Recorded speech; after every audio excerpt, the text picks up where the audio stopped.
ബിജെപിയിൽ ചേരുമെന്ന വാർത്ത തള്ളി ജെഎംഎം വിട്ട ജാർഖണ്ഡ് മുൻ മുഖ്യമന്ത്രി ചംപായ് സോറൻ. ബിജെപി നേതാക്കളുമായി കൂടിക്കാഴ്ച നടത്തിയിട്ടില്ല.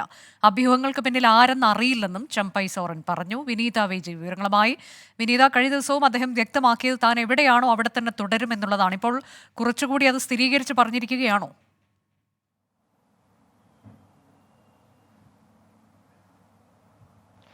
തീർച്ചയായും അങ്ങനെ തന്നെയാണ് അനുജ. കാരണം ജെഎംഎമ്മിൽ നിന്ന് കൈപ്പേറിയ അനുഭവമാണ് തനിക്ക് നേരിടേണ്ടി വന്നതെന്നും അതുകൊണ്ട് തനിക്ക് മുൻപിൽ ഇനി 3 വഴികളാണ് ഉള്ളതെന്നുമാണ് ചംപായ് സോറൻ നേരത്തെ വ്യക്തമാക്കിയിട്ടുണ്ടായിരുന്നത്. ഇതിന് പിന്നാലെ ചംപായ് സോറൻ ഡൽഹിയിലേക്ക് എത്തുകയും ചെയ്തിരുന്നു. ഡൽഹിയിൽ അമിത്ഷാ ഉൾപ്പെടെയുള്ള ചില നേതാക്കളുമായി കൂടിക്കാഴ്ച നടത്തിയേക്കുമെന്നൊക്കെയുള്ള ചില അഭ്യൂഹങ്ങളും പുറത്തു വന്നിരുന്നു. ഇതിന് പിന്നാലെയാണ് കൂടുതൽ വിശദീകരണങ്ങൾ അല്ലെങ്കിൽ കൂടുതൽ കാര്യങ്ങൾ ഈ ഘട്ടത്തിൽ ചംപായ് സോറൻ തന്നെ പറയുന്നത്. താൻ ബിജെപിയിലേക്ക് ഇല്ല എന്ന് അദ്ദേഹം ഉറപ്പിച്ചു പറയുന്നുണ്ട്. പക്ഷേ അതേസമയം ഇതുവരെ ഉണ്ടായിരുന്ന തന്റെ നിലപാടുകൾ എന്താണോ അതേ നിലപാടിൽ തന്നെ താൻ മുന്നോട്ട് പോകുമെന്നും പറയുകയാണ്. ഇതിനോടകം തന്നെ ചില അഭ്യൂഹങ്ങളൊക്കെ തന്നെ പുറത്തു വന്നിട്ടുണ്ടായിരുന്നു. അത്തരത്തിലേക്കുള്ള ചില പ്രചരണങ്ങൾ നടക്കുന്നുണ്ട്.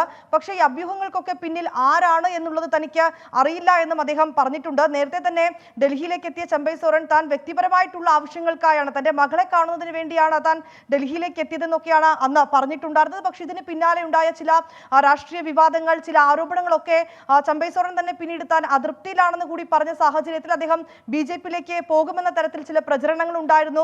കേന്ദ്രമന്ത്രി തന്നെ അദ്ദേഹത്തെ പാർട്ടിയിലേക്ക് എൻഡിഎയിലേക്ക് ക്ഷണിക്കുന്നൊരു പശ്ചാത്തലം ഉണ്ടായിരുന്നു. അതുകൊണ്ട് തന്നെ അദ്ദേഹം ഒരുപക്ഷെ ബിജെപിയിലേക്ക് പോകുമെന്ന തരത്തിൽ അഭ്യൂഹങ്ങൾ കടുത്ത രീതിയിൽ തന്നെ പ്രചരിക്കുകയും ചെയ്തിരുന്നു. ഇതിന് പിന്നാലെയാണ് ഇപ്പോൾ അക്കാര്യങ്ങൾക്കൊക്കെ ഒരു വ്യക്തത തന്നെ ചംപായ് സോറൻ വരുത്തിയിരിക്കുന്നത്. ഒപ്പം തന്നെ അദ്ദേഹം ഇന്ന് ഡൽഹിയിൽ നിന്ന് തിരിച്ച് നാട്ടിലേക്ക് മടങ്ങുകയും ചെയ്യുമെന്നാണ് നമുക്ക് അറിയാൻ കഴിയുന്നത്. ഇങ്ങനെയൊക്കെയാണ് എങ്കിലും ഈ ബിജെപിയിലേക്ക് ഇല്ല എന്ന് അദ്ദേഹം പറയുന്നുണ്ട് എങ്കിൽ പോലും ഇതുവരെയുള്ള തന്റെ നിലപാടിൽ താൻ ഉറച്ചു നിൽക്കുന്നുവെന്ന് തന്നെയാണ് അദ്ദേഹം പറയുന്നത്.